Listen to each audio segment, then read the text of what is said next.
All right, good morning and welcome to today's session of Imagine America Radio, our continuing Career College Exposition webinar series.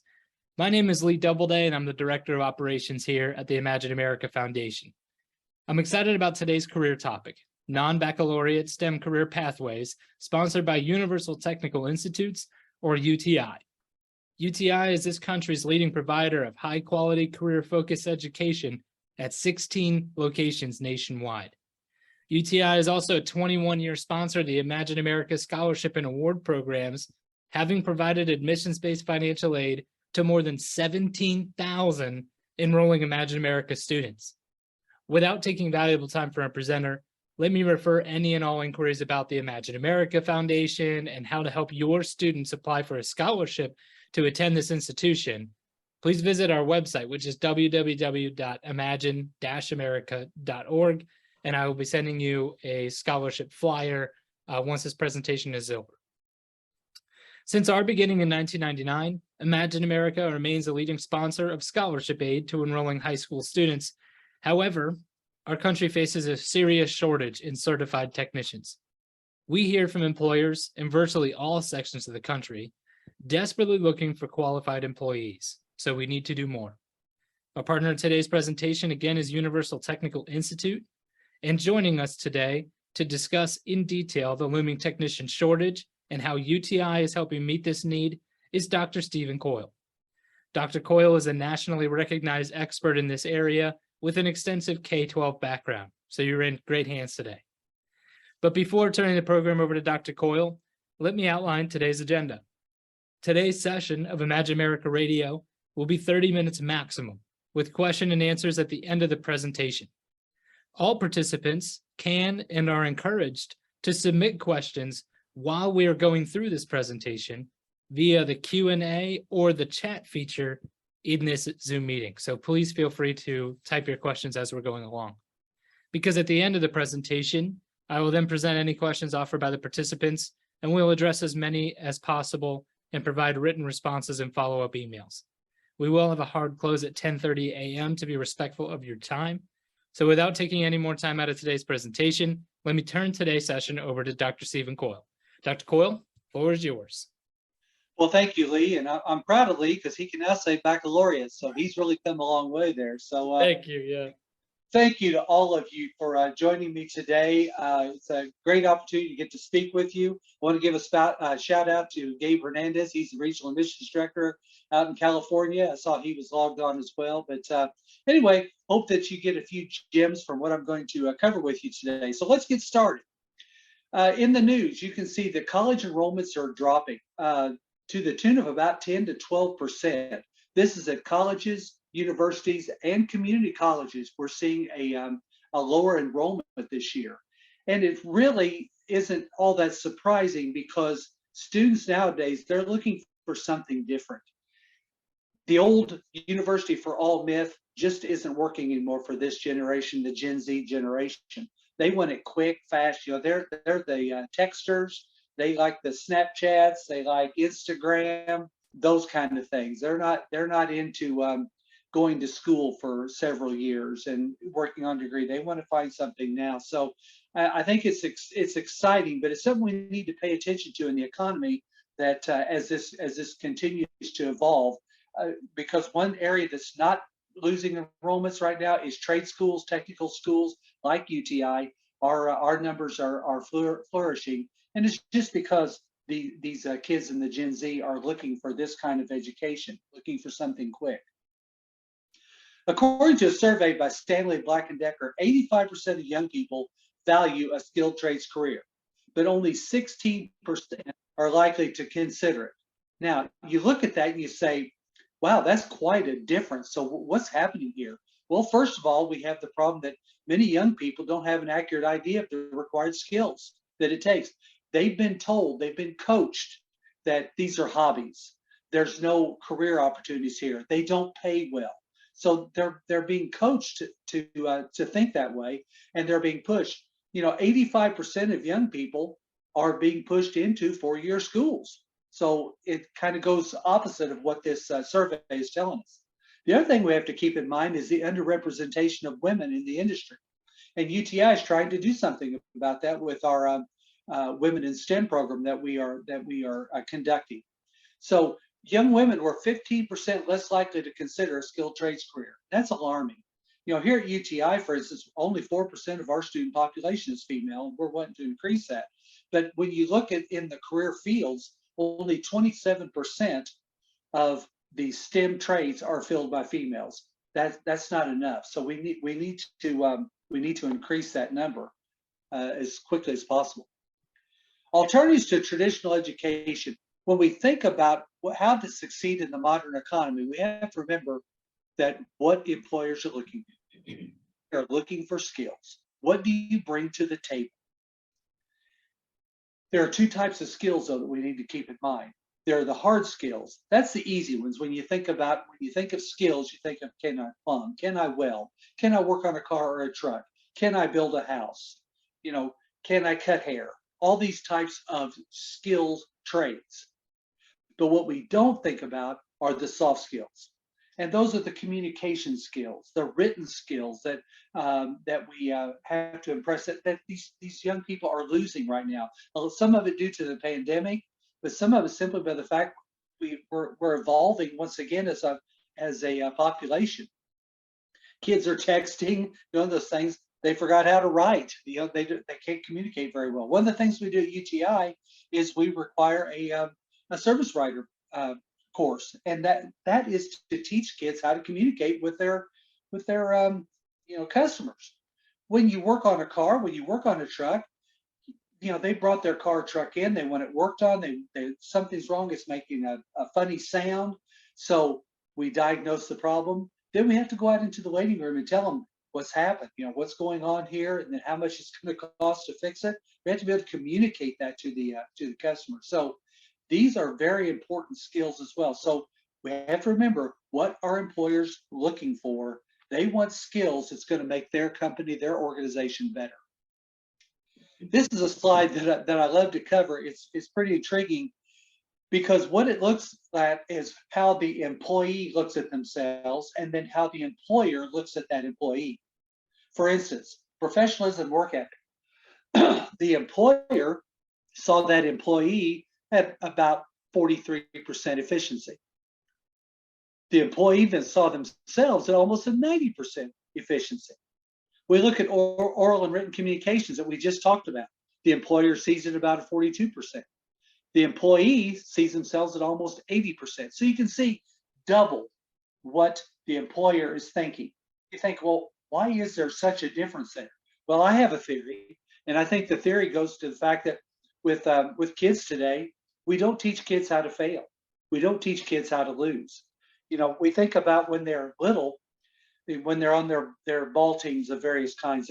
Everybody gets a ribbon, everybody gets a medal, everybody gets a trophy, everybody wins. And so as they move up and get older, they haven't learned how to accept that. And so then when they go into a career of their choice, they're used to being the best, that they're top dog. They've been told that their whole life. And then they're not. And so as educators, we have to do a better job of preparing students. It's okay to tell kids, hey, you know, that's okay, but here's what you could be doing. Here's what you should be doing. It's okay to correct them. It's okay to tell them that they need to get better. It's okay to show them how to fail so that they can be successful. So that's, I think, where a lot of this is coming from. So we as educators, as we're doing career readiness, we have to get these kids prepared to go into a specific career pathway. As of June 2019, 41% of recent college grads were working at a job that didn't require a college degree. So we're looking at almost half of people that are walking around on the earth today with a college degree aren't using it or didn't need it. That's sad, because when you think of the amount of time, energy, and money that they put into this, that's pretty sad that we have to, with that statistic. We have to remember, once again, that 70% of the jobs that are available to us today don't require a four-year degree. They only require competency-based credentials, meaning a degree, some kind of a diploma or a certificate of some type or an associate's degree. That's what they're looking for now. Now, sure, there's some occupations where they do need a bachelor's degree or maybe a master's degree or higher. That's true too. But we have to remember, what is the economy looking for? They're looking for those certificate programs, those diploma programs. Once again, looking for skills. What do you bring to the table? Why a trade school? Well, we have to look, first of all, the fact that trade schools, unfortunately, they're still carrying that stigma that they're a second class education. They're the plan B. We do this with students all the time where we say, well, if it doesn't work out where you could be a veterinarian, where you could be a doctor, where you could be a teacher, oh, you could always be a welder. You could always work on cars. You could always work on motorcycles. Shoot, anybody can do that. We have to recognize those people have a specific set of skills too. I mean, if you want to scare yourself to death, open up the hood of a new Volvo. I mean, it's amazing what the technology that's in these vehicles today. The shade tree mechanics, that ship has sailed. We need high-level technicians. So we have to treat these types of educations just like we do the others. We celebrate the kids that are going off to the colleges and universities. We celebrate the kids going off to the military. We need to celebrate kids that are going into technical skills, technical trades, trade schools like a UTI. They're just as important what they're doing. And in fact, their skill set is in more demand than many of the others. A traditional college education doesn't automatically guarantee a successful career, but in a STEM school, which that's where they're calling upon for the most occupations right now, is from STEM schools. That those types of careers are available, readily available, high in demand. So we have to recognize that. The other key here is we want to get parents more involved in our schools and our educations. This is a great way to do it. We showed the student who's going off to a welding school. Wow, that's just as important as the person that's going off to Harvard, going off to Yale or someplace like that, going off to UCLA. These schools are just as important. That wins favor with the parents. When they get scholarships, we need to celebrate those just like we do with other schools. What you see on the screen here are these are the areas that we teach in. But look at the top, essential industries. Try going about life without these people in your life.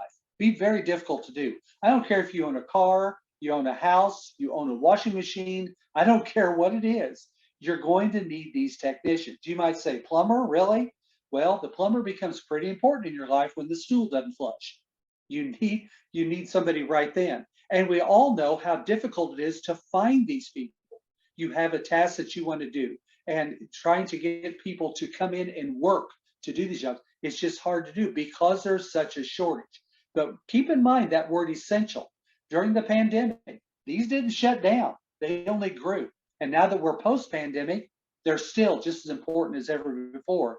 So we have to remember that when we're thinking about skilled trades career opportunities. So when we're talking to our students, give them these opportunities as well. That's one of the things that we do UTI. We come into schools, we do workshops. They're not UTI infomercials. They're about these different trades. They're about students and the opportunities. We have students that maybe don't even know that some of these things exist, that they can actually make a good living doing some of these things. They don't know what they don't know. It's up for us to educate them as much as we possibly can. These are the areas that we teach in: transportation, energy, and manufacturing, because all of these are essential to everybody. And the demand is huge. So these three categories play a huge role in everybody's lives, including yours as school counselors. And so it's up to us to educate our students that these are available to your students, and the demand is there. Now, as I said earlier, one of the things that we're trying to do is we're trying to do something about getting more females into STEM careers. As I mentioned before, we only have like 4% of our population is female. That number is slowly climbing. Last year, I talked to you about starting this program. Well, this year, I want to report on how it went. We held 8 live Women in STEM skilled trades conferences last year at 8 different campuses. We had more than 1,000 high school girls attend and toured UTI campuses. That's double what we hoped for.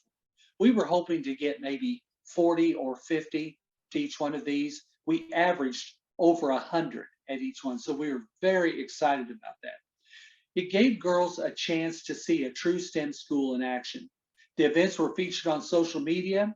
We conducted one virtual Women in Skilled Trades conference because we don't have campuses in every state. So we wanted to do something for the girls that were in non-campus states. And so we held this event. We had over 200 high school girls on that virtual event. 8 high schools participated. But it was great to see this these girls just come out of the woodwork and want to do these conferences, want to get involved. It was very rewarding to see that in action. One of the ones that we had was in Mooresville, North Carolina. The reason why I bring this one up in particular is because this one actually helped us win the ACC-SC Community Service Award. We were the only post-secondary school in the country that is accredited by ACC-SC that was given this award. And you can see these girls in action at our NASCAR Tech campus. You can see in the upper right-hand corner. There they are in the pit crew, getting to do that. In the lower right-hand corner, they were involved in an activity where they had to use their phones. And of course, you can see the portfolios that we get the girls. In the lower left-hand corner, where they're actually seeing an engine and seeing STEM in action. The mantra for these girls is you can't be what you can't see. And so what we wanted to do is we wanted to get these girls in front of women in STEM, very successful women in STEM. And here's an example of some of the influencers that we use: Kristen Labonte, Sophie Fox, Brooke Ulrich, Madison Conrad, Jennifer Lefevre, all outstanding women in STEM, that these girls could ask them questions like, how did you do it? Were you scared? Did people make fun of you? These kind of questions. We might think that's foolish, but these girls, that's what's on their mind. They're concerned about, they're stepping into an area that they didn't think they belonged. They didn't think they could ever get there. They had the dreams too, just like boys do, but they just were never encouraged to do these. And so through these STEM women in STEM workshops, we were able to give them that opportunity. The best part, though, is at the end when we have the girls fill out these cards about their experience. And here's an example of one. I like watching cars go fast, but wow, today I couldn't stop smiling. I was intrigued with everything. I had no idea how I would start a job in this career. Now all I can think is to apply here after high school. I mean, they bring tears to your eyes to see these girls. This young lady didn't think she had the opportunity. She found out that she did by coming to this trades conference. So we're doing more of them this year. We have, I believe it's 8 more scheduled for this year. And we're doing, in fact, we're going to be having one in Austin, Texas, coming up here later this week. And then we'll have some more around the country as well, including California. And so we encourage you to get your girls involved and bring them to this conference. Let them see firsthand exactly what they're missing. Like I said, the party has been going on. They've never been invited. We want to make sure they're now invited. These are our industry relationships. I bring this up because I want to challenge you. If you don't have industry involved in your schools, that's a huge miss for you. Industry wants to get involved. We use industry every day. We have all kinds of events at different, we have industry days at dealerships. We have all these things going on where we want to see the kids, or let the kids see industry in action. But we also want them to bring their parents too, because oftentimes parents have this vision in their mind, just like when they come to one of our campuses. They think they're going to see oil and grease all over the floor and everybody with grease all over them and nasty fingernails and all that stuff. And that's just not true. That one of the first comments they make when they come to our campus is, wow, I can't believe how clean this is. It's the same way at dealerships. So these industry partners that we have, that's who we work with. This is also important too, because when we're placing students after graduation, having these industry relationships is huge in helping students to get started into their specific career. Something I love to talk about is our TRIP program, Tuition Reimbursement Incentive Program. Now, if anybody out there has a secret on how to get kids to fill out scholarships, would you please pass that on to me? Because I would love to talk to you. And I know some of you are giggling right now because when I do this, when I do live conferences where I speak at different events, like I'll be doing in Virginia this week, I always ask that question. I always get laughs from it because for some reason, kids just do not want to fill out scholarships. But one of the things that we do is our TRIC program, Tuition Reimbursement Incentive Program. Some employers offer incentives to qualifying graduates. I mean, these programs, these packages are anywhere from $10,000 up to $50,000 that these students can get to help pay off their student loans, for relocation, for tools, for boots. I mean, you name it. They have sign-on bonuses. They have tenure bonuses. But as I said, there is a catch. They've got to earn it. BMW isn't going to hire just anybody. They want the best. They want a student that shows good attendance, shows good professionalism, shows a work ethic. That and what they do at UTI, that's very important. But this program has been huge because it gives students something to work towards, something to make it possible for them to pay for their education. You know, all these states have these programs where they offer free school for students. But what we like about our program, students have to work to get it. Students have to have some skin in the game, and so students complete the program. Whereas a lot of these programs where there's free school, the kids won't finish because, like I said, they have no skin in the game. They can just walk away, no harm, no foul. These are locations across the country. As you can see, we have 3 campuses in California. We have our campus in Sacramento, Rancho Cucamonga, and Long Beach. And then we also have a campus in campuses in Arizona as well. And but this nationwide presence is huge because this helps students to get employed. You know, they can go to school in California, but then they might want to go work in Texas, or vice versa. They go to school in Texas and want to move to California. Or I get asked all the time by counselors, well, could they go off to school and come back home? The answer is yes, of course they can, because we have connections all over the country. I just showed you all the manufacturers that we work with, and we have hundreds of more partners that we work with as well. So that's very important. Why UTI? The non-baccalaureate opportunities, project-based learning, learning by doing, emphasis on professionalism. We grade, we give them uniforms, we expect them to wear them in class. History of graduate success, we have over 220,000 graduates. Our graduation rate, the average graduation rate across the country, if you take all post-secondary schools, is about 48%. And we are in the upper 60s percent graduation rate. Placement rate, we say we place 4 out of 5 of our graduates. Some of our programs are even higher than that, but we say 4 out of 5 is kind of a disclaimer on that. We are Title IV funded, so you do a FAFSA to see if you qualify for financial aid. We offer scholarships and grants. We offer grants for housing because we do have housing. We have relocation grants, we have housing grants and scholarships as well. And then of course the national presence and the industry relationships that I already talked to you about. And finally, this is my contact information. This is my email address. I'd love for you to follow me on Instagram, Steve Coyle 2793. I partner with counselors all over the country. I'd love to partner with you. And if you follow me, I'll follow you back. This is my phone number. But you know, when you've made it in life is when you have your own QR code. So there's my QR code. Please feel free to take a picture of that as well. But I would invite you to reach out to me with your comments, your questions. If anything I can do for you. We do what we call a buffet of opportunities, where we have a truck and trailer we bring out to schools. We do workshops. I do professional development. I know I used to have to schedule those, so I know how difficult that can be. So I'd love to work with you on that as well. But I can't thank you enough for your time today. I know you're busy people, so I do appreciate the few minutes that you gave me today, and wish you best of luck for the rest of your school year. Thank you. All right, thanks, Dr. Coyle. We are now going to open this up for the Q&A portion of the presentation. It does look like we had a question come in. This person wanted to know, and I think you actually may have covered it at some point in the presentation, but it has to do with applying for the FAFSA.